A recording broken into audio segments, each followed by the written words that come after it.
kepada yang terhormat Bapak dan Ibu dosen penguji ujian kinerja. Perkenalkan, nama saya Muhammad Ali Purnomo. Saya mengajar di MI Irsadul Hasan, Kabupaten Probolinggo, Jawa Timur. Saya adalah mahasiswa PPG dalam jabatan B3 tahun 2025 dari LPTK UIN Syekh Muhammad Jamil Jambe, Bukit Tinggi.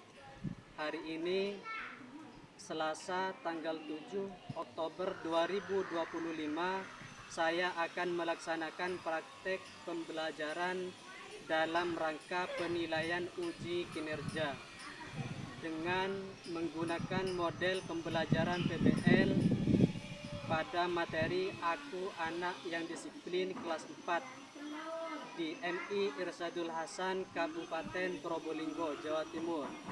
Terima kasih dan selamat menyaksikan. Assalamualaikum warahmatullahi wabarakatuh.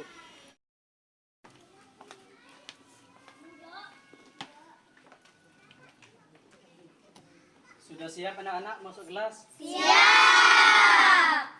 Sekarang cek dulu kelengkapan seragam kalian.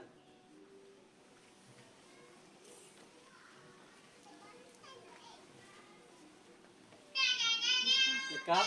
Lengkap! Sekarang saya minta untuk barisan yang sebelah kanan kalian masuk ke kelas satu-satu. Tidak.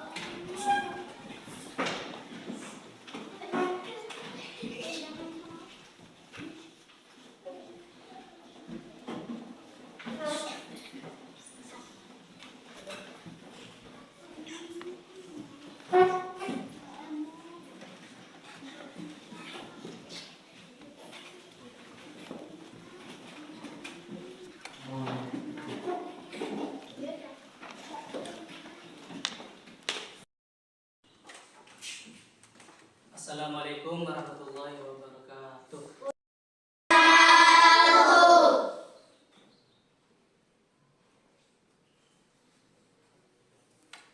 Oke, sebelum kita memulai pelajaran, saya minta untuk berdoa agar pembelajaran kita diberikan kelancaran dan kemudahan. Amin. Saya minta kepada ketua kelas untuk memimpin doa. Di tempat duduk bersiap. Siap. Berdoa dimulai. Bismillahirrahmanirrahim. Alhamdulillahi Rabban wa bil Islami dina wa bi Muhammadin nabiyyan wa rasulah. Rabbi zidni ilma warzuqni fahma. Amin. Berdoa selesai.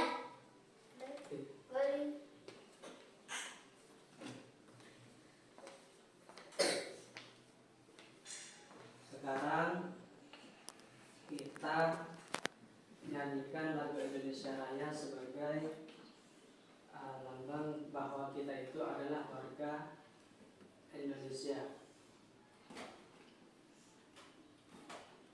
Silakan duduk untuk ketua kelas.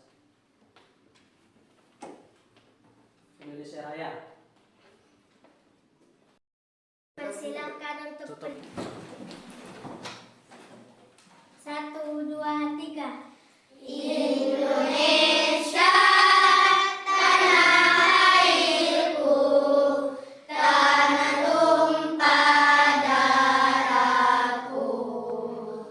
Di sanalah tanahku hidup dan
Anggun, Hadiro. Airin, Hadiro. Kasih, Hadiro. Ben, Hadiro. Muhammad Hamdan, Hadir. Muhammad Husin, Hadir. Muhammad Ali Wafa. Hadir. Masuk semua ya? Ya. Sekarang pembelajaran kita PPKN. Keluarkan buku kalian.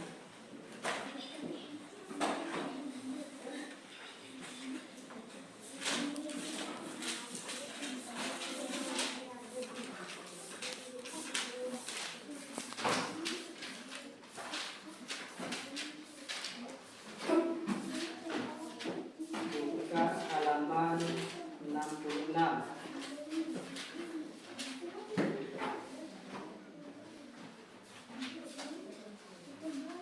Ketemu?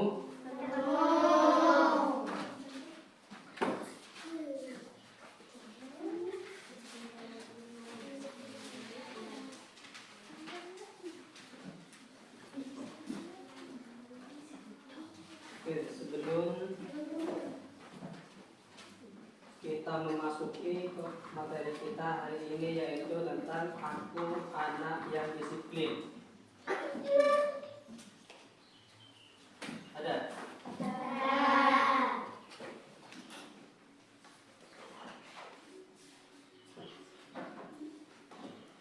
Jadi kalau misalkan kita itu berkenaan dengan pemateri kita, yaitu aku anak disiplin, itu adalah berkenaan dengan aturan dan juga jenis-jenisnya. Ada yang tahu tentang jenis-jenis aturan yang ada di lingkungan keluarga? Tahu? Jenis-jenisnya apa aja biasanya di dalam keluarga itu? Aturan dari keluarga.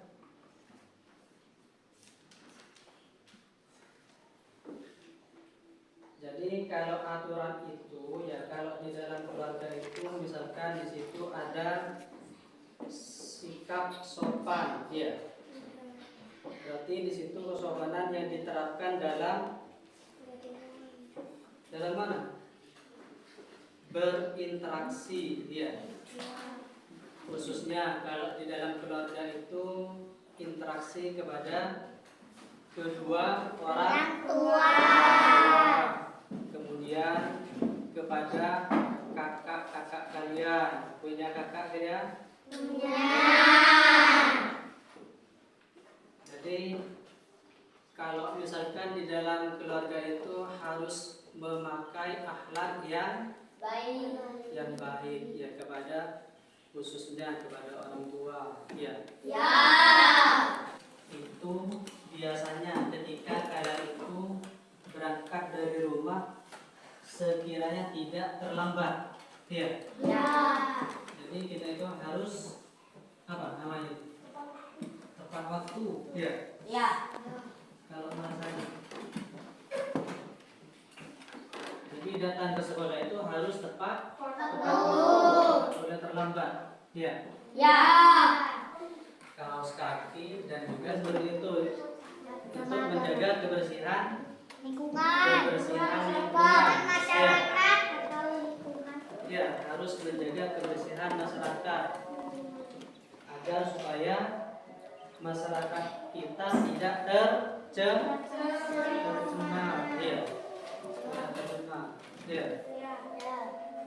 Contoh kalau biasanya kerja bakti bersih-bersih untuk saluran air kalau musim penghujan, ya, agar tidak ada nyamuk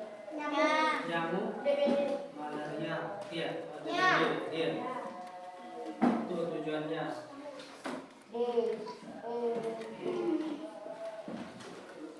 Kemudian selain untuk membersihkan saluran air, apa biasanya lagi kegiatan yang dilakukan di masyarakat? Membuang sampah. membuang sampah kepada Tempatnya. ya. Kalau di semua itu kan kebanyakan ya. Makanya kalau membuang sampah itu harus kepada tempatnya. Bisa juga kalau misalkan di situ sudah kering, di situ dibakar ya. Sampahnya dibakar. Kenapa? Apanya tidak kemana-mana? Kalau sudah dibakar, otomatis sudah dibakar ya.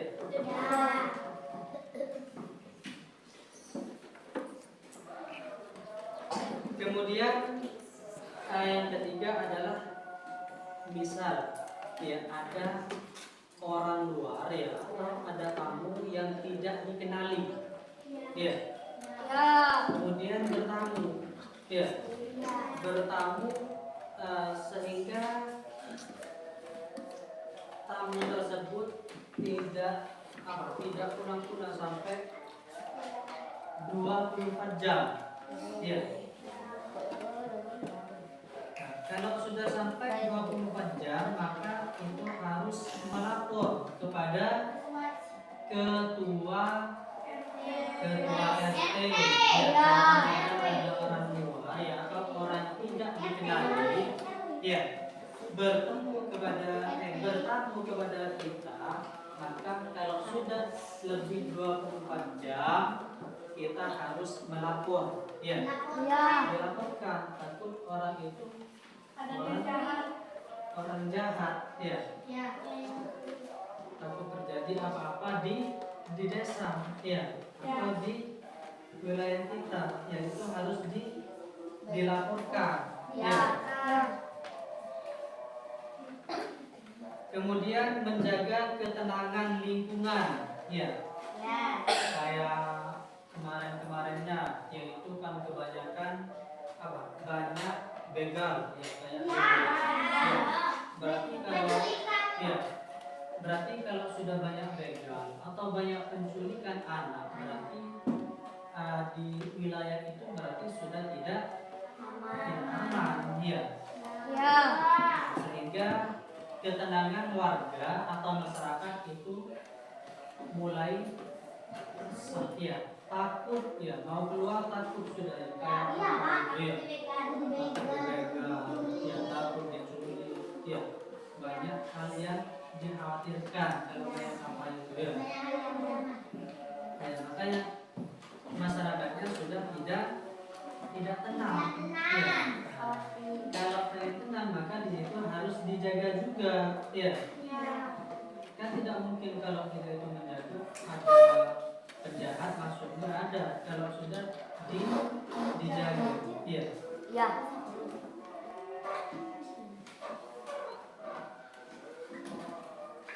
Kemudian selain itu kalau misalkan ada tetangga kita yang sedang sakit ya, kalau ada orang sakit maka kita itu harus segera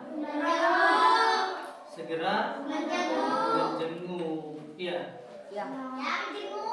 Harus kita jenguk, jangan dilihat saja ya.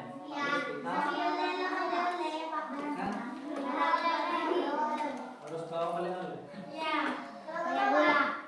Makanya kita itu harus menjenguk tetangga yang sedang sakit ya. Karena pahalanya orang menjenguk orang sakit itu sama halnya dengan orang sholat 1000 rakaat pahalanya. Kalian pernah melakukan sholat 1000 rakaat? Makanya kalau ada tetangga atau saudara yang sedang sakit, kita menjenguk, segera dijenguk ya. Ya, pahalanya itu sama halnya dengan 1000 rakaat orang sholat. Ya. Sip.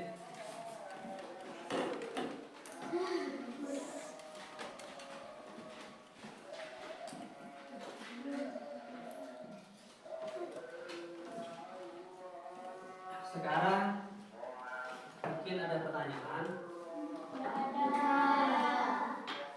Ada pertanyaan enggak? Kalau nggak ada, saya minta untuk kalian membuat kelompok. Ya. Jadi tugasnya kalian sekarang berbagi kelompok. Jadi kelompoknya itu ada yang 4 anak, ya. Ada yang 5 orang.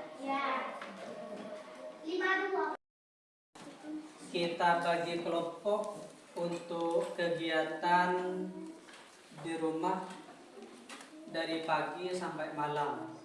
Kegiatan apa aja yang dilakukan kalian. Jadi kalian diskusi dulu dengan kelompok kalian. Jadi saya bagi kelompok. Untuk kelompok 1 itu ada Airin, Anggun, Lita,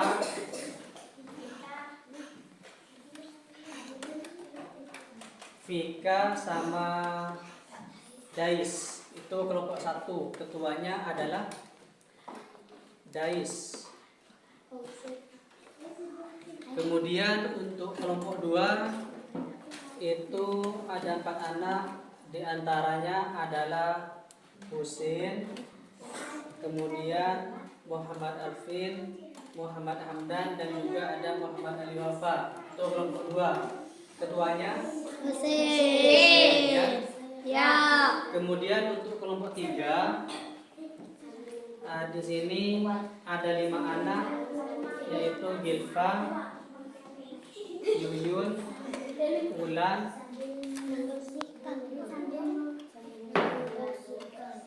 Bilqis, dan juga Sela. Untuk ketuanya saya tunjuk Sela. Kemudian untuk kelompok 4 yaitu ada 4 anak, yaitu Kasih, Yuyun sama Abel, dan juga Amel. Yaitu untuk kelompok 4 ketuanya adalah Kasih. Udah. Selamat mengerjakan. Bismillah.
Ada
Sesampainya di sekolah, saya melihat teman-teman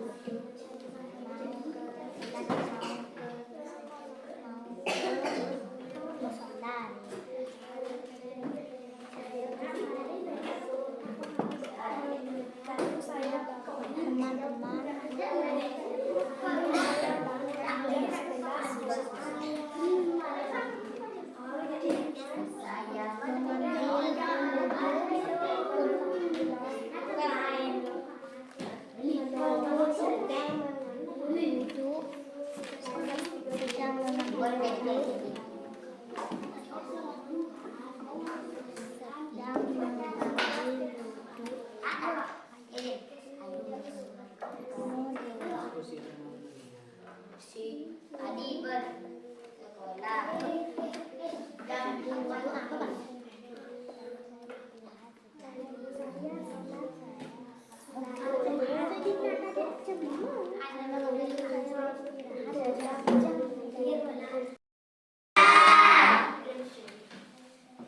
untuk selanjutnya saya minta perwakilan untuk setiap kelompok untuk membaca hasil diskusinya di depan. Silahkan untuk kelompok 1 maju ke depan untuk membacakan hasil diskusinya.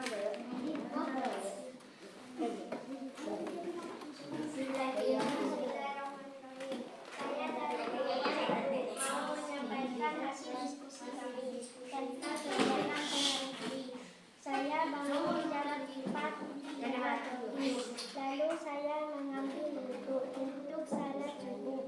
Setelah salat subuh, saya membersihkan tempat tidur saya. Lalu saya membantu ibu memasak. Sambil menunggu masakan saya matang, lalu saya belajar. Setelah itu saya makan, lalu saya mandi. Setelah itu saya bersiap-siap untuk berangkat sekolah.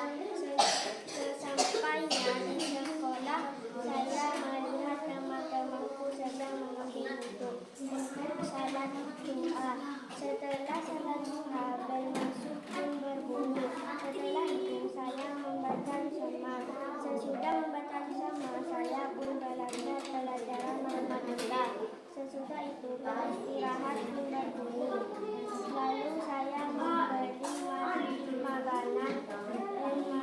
Saya pun belajar pelajaran fikih. Lalu saya pulang semuanya di rumah. Lalu saya berganti baju. Saya mengambil wudhu untuk salat subuh. Setelah itu saya beristirahat. Pas jam 16 sore, lalu saya mandi. Setelah mandi, saya bersiap-siap untuk salat asar. Setelah salat asar, saya memasak telur untuk makan malam. Setelah itu saya mendengar azan maghrib. Setelah itu saya mengerjakan salat maghrib. Setelah itu masakan saya pun matang. Setelah itu saya makan, saya pun minum. Saya pun mendengar azan isya. Lalu saya mengambil wudhu untuk sholat isya. Setelah sholat isya, saya pun belajar untuk sekolah besok. Saya pun tidur. Kemudian saya lanjutkan kepada kelompok 2. Jadi untuk kelompok 2 perwakilan membaca di depan.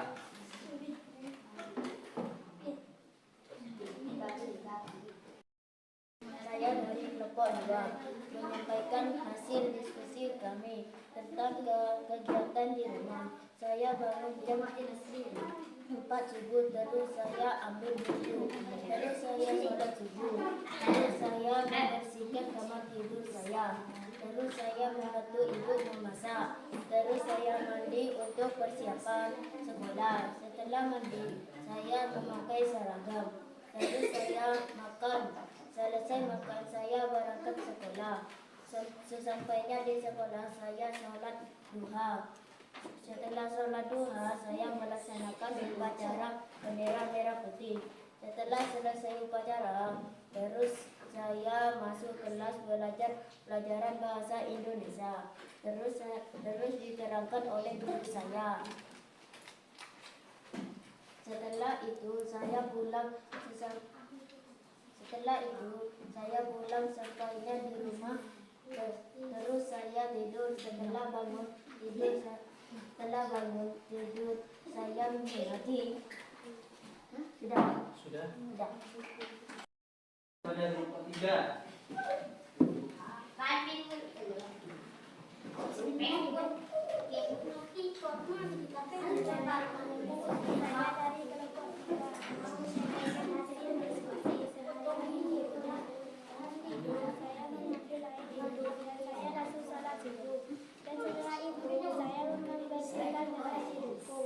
Dan aku disuruh membantu saya membantu ibuku untuk memasak di dapur.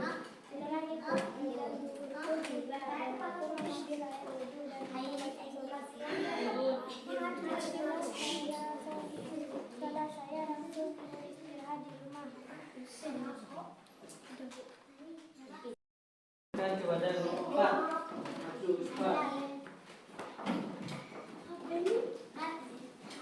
Bismillahirrahmanirrahim. Saya dari kelompok 4 mau menyampaikan hasil diskusi kami tentang kegiatan di rumah. Saya di hari Minggu bangun lebih awal dari sebelumnya. Saya membereskan tempat tidur, lalu saya mengambil wudhu, lalu sholat subuh. Setelah sholat subuh, saya membantu ibu membersihkan rumah seperti menyapu dan mengepel di teras. Lalu saya membantu ibu memasak seperti memasak sayur dan tempe atau tempe orek. Selesai membantu ibu memasak, lalu saya mengambil buku untuk belajar. Saya belajar dari jam 8.30 sampai jam 9.00. Lalu saya mandi. Lalu saya beristirahat sejenak. Lalu saya bangun jam 11.30. Lalu saya bersiap-siap untuk sholat zuhur. Selesai sholat zuhur, saya ingin berangkat ke sekolah madrasah.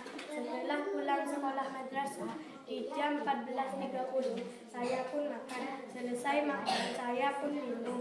Selesai minum, saya pun mencuci piring. Selesai mencuci piring, saya pun beristirahat di jam 15.45. Lalu saya bangun jam 16.30. Lalu saya mandi. Selesai mandi, saya bersiap-siap untuk sholat asar. Lalu saya berangkat ngaji di jam 17.00. Sepulang ngaji di jam 19.00, lalu saya menyiapkan buku kewajiban. Selesai merapikan buku, lalu saya pun tidur. Itulah kegiatanku sehari-hari.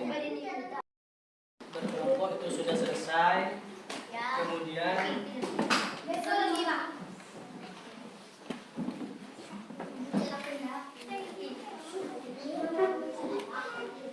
jadi setiap kegiatan itu ada aturannya ya. Jadi kita itu perlu untuk membuat suatu peraturan setiap tempat yaitu memiliki aturan yang berbeda ya. Jadi setiap aturan itu pasti berbeda-beda, apalagi di dalam keluarga ya. Aturan itu harus kita taati bersama ya. Jadi aturan itu berperan penting dalam menentukan perbuatan yang boleh dilakukan dan juga yang tidak boleh dilakukan ya. Jadi kalau misalkan setiap aturan itu tidak diikuti oleh kita, maka kita itu dapat sanksi ya.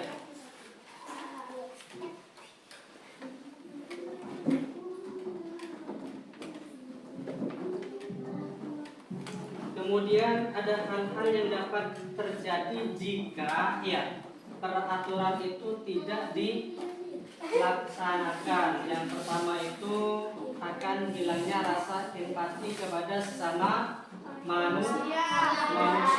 Ya. Kemudian yang kedua hilangnya rasa ketenangan, ya. Ketenangan dan juga kenyamanan.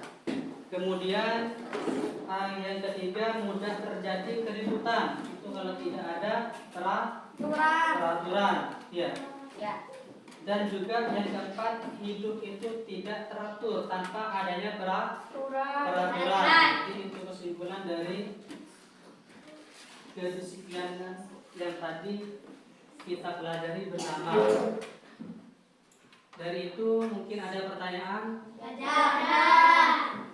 Sudah paham semua? Ya udah, itu aja yang dapat saya sampaikan. Saya akhiri wabillahi taufiq wal hidayah. Assalamualaikum warahmatullahi wabarakatuh.